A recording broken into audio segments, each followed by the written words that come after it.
Hi, how are you today? We've now moved on to part 2 of chapter 23, and in it we're going to look at the generic strategies that are followed by transformed firms. There are 2 categories, orchestrators and layer masters, and each of them is attempting to achieve competitive advantage using high volume, low cost strategies. The source of this material is a wonderful book by Evans and Worcester, and the details are there. Let's look at the first one, the orchestrator. An orchestrator conducts not an orchestra, but his suppliers. One of the things that the internet has caused is that it is no longer sufficient to have the overall lowest unit costs in the value chain. Today, firms must be the genuine lowest cost producer in every link or layer of the value chain. Let's look and see why that's so.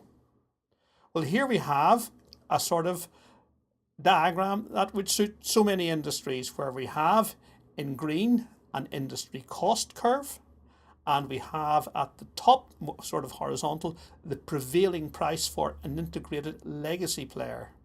And for an integrated legacy player, there's the volume they're going to achieve, and there are their likely unit costs, assuming that unit costs are dependent on volume. Also, we will have specialist outsourcers in the industry who achieve much larger volumes than an integrated manufacturer, so they are able to have a unit cost way below the integrated one. They are able to sell their products at a price which is below the cost that could be achieved by the integrated manufacturer. So for the integrated manufacturer, it will pay them to outsource. Let's look at this from a slightly different perspective.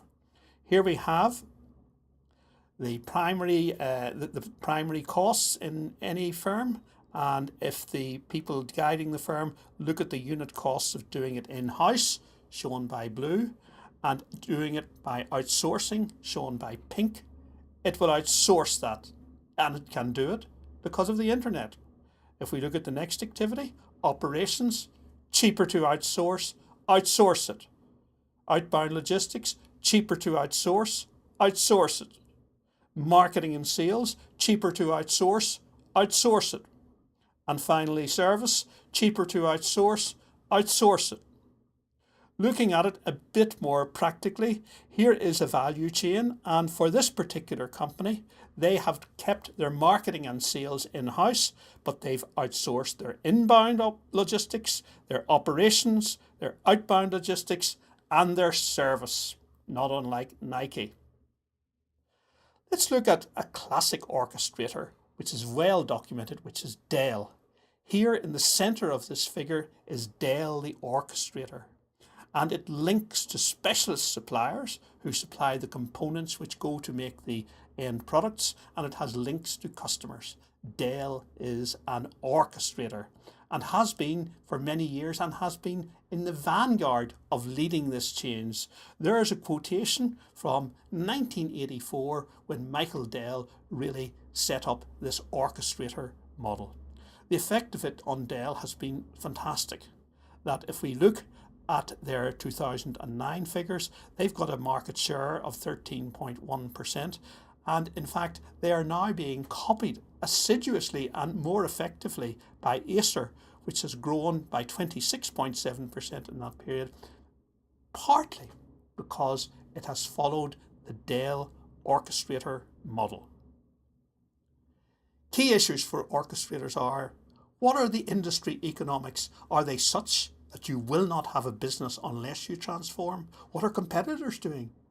Are you going to be left as a high cost producer if you don't transform? And finally, how strong is your desire to be the genuine lowest cost producer?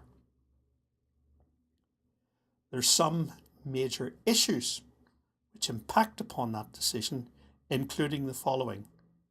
You may lose control of the product. It may pass to one of your suppliers. You can lose control of quality. You may lose patented expertise. Finally, here's a set of key strategic questions for orchestrators.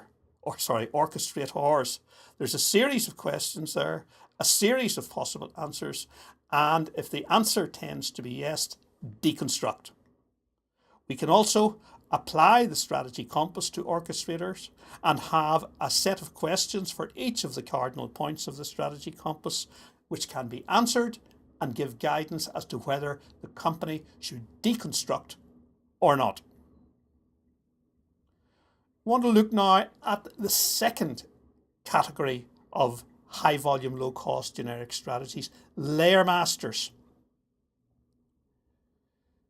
Companies who have become orchestrators need suppliers whose prices are less than their in-house costs. Consequently, these suppliers will focus on just one or maybe more than one layer and supply many orchestrators. Their huge volumes will then be sufficient to generate the lowest costs, and they are known as the layer masters. Once again, the same diagram as before is employed, this time starting with the layer masters. And we can see that the layer masters have such volumes that they are able to produce profitably and sell to integrated legacy players who will make substantial savings through using them. This diagram shows a layer master in blue at the center, and we can see around the layer master are the orchestrators. So the layer master is supplying the same product or service to orchestrator 1, orchestrator 2, orchestrator 3, orchestrator 4. This could be, for example, a mouse for a computer, or it could be a keyboard, or whatever. Here is one of the best known and most successful layer masters, Oracle, which provides IT services for large companies.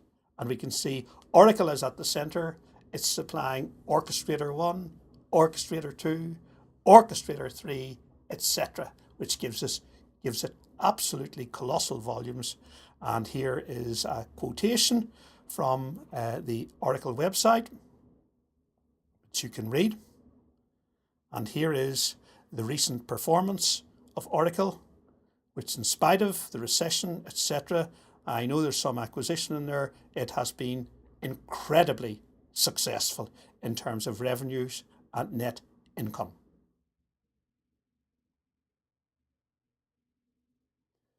Key strategic issues for layer masters. What are the economics of the industry? Are they such that you can become a layer master? What are competitors doing? How are you going to outcompete them? And what is your degree of desire to be the genuine lowest cost producer? Here's a series of key strategic questions for companies which wish to become layer masters. I'll not go through them all. You can pause it and read them.